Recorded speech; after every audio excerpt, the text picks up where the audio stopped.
Suppose you all would have had the opportunity to walk with Jesus for 3 years the same way the disciples did. I'm talking about in the natural, while he was right here on the earth in the natural form with flesh. Suppose you would have had the opportunity to walk with Jesus. Would you believe him? No, you wouldn't. So don't even think that. Let me kill that thought right now. You wouldn't even believe him. You'd have been just like the disciples. Jesus, I know I saw that. I know that dude was dead. And I know he's walking around now, but can you do that again? Because I think I missed something. John chapter 14, verse 8. Y'all there?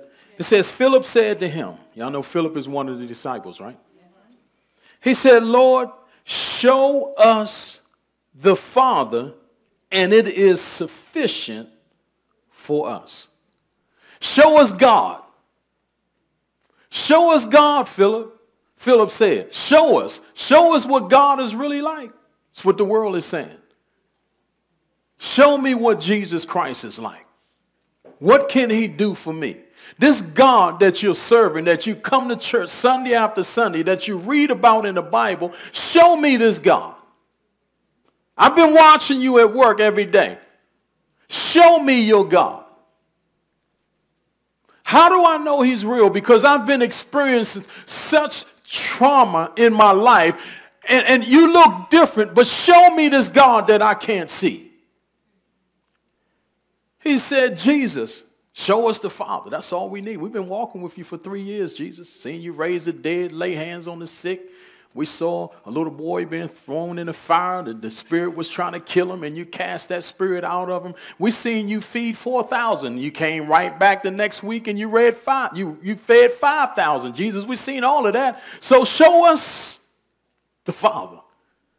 It's the same thing with you. He's done thing after thing after thing in your life, and you're still saying, Jesus, show me how much you really do love me.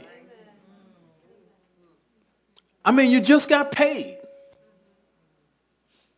You just got a job.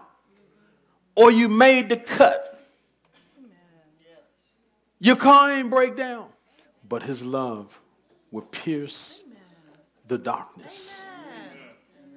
I said his love will pierce the darkness. And it will take hold of you and pull you close to him. Even in all of your corruption. Even in spite of how many times you have rejected him. And then when you know it, as soon as we get back in the light, Liz, we do just like Philip. Jesus, show us the Father. And look what Jesus said. Jesus said, have I been with you so long, and yet you have not known me, Philip?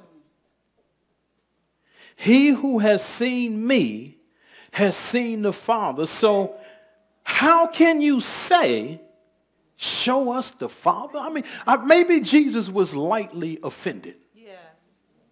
Can you imagine? You're a member of my Father's house. You're born again. You're filled with the Spirit. And then somebody that you've been knowing for a long time, and they say, listen, Greg, show me Jesus. You're like, well, wait a minute. Don't we live in the same house? Don't you know I don't cuss no more? Well, maybe, it slips out from time to time, but I really don't cuss. Haven't you seen Jesus through me? I mean, I've been around you, and I'm still asking you, show me this Jesus that you go and worship. Show me him. Why in the world would someone ask that question of you when Jesus saved you so that you can show the world who he is? Verse 10. Do you not believe that I am in the Father and the Father in me?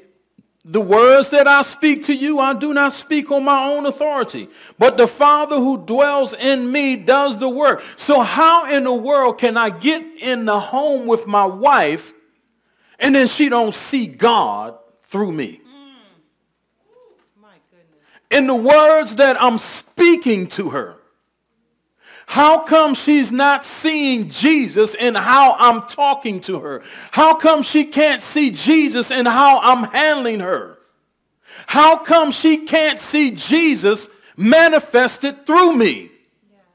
How come I get home and I'm no longer showing my wife Jesus Christ? How come when I get to work, Jesus strategically placed me there? How come they can't see Jesus any longer? You go ahead. You got people hurting, broken, and struggling all around you, and they want to see Jesus. Amen. Amen. Some of y'all look kind of condemned. This is not a message of condemnation.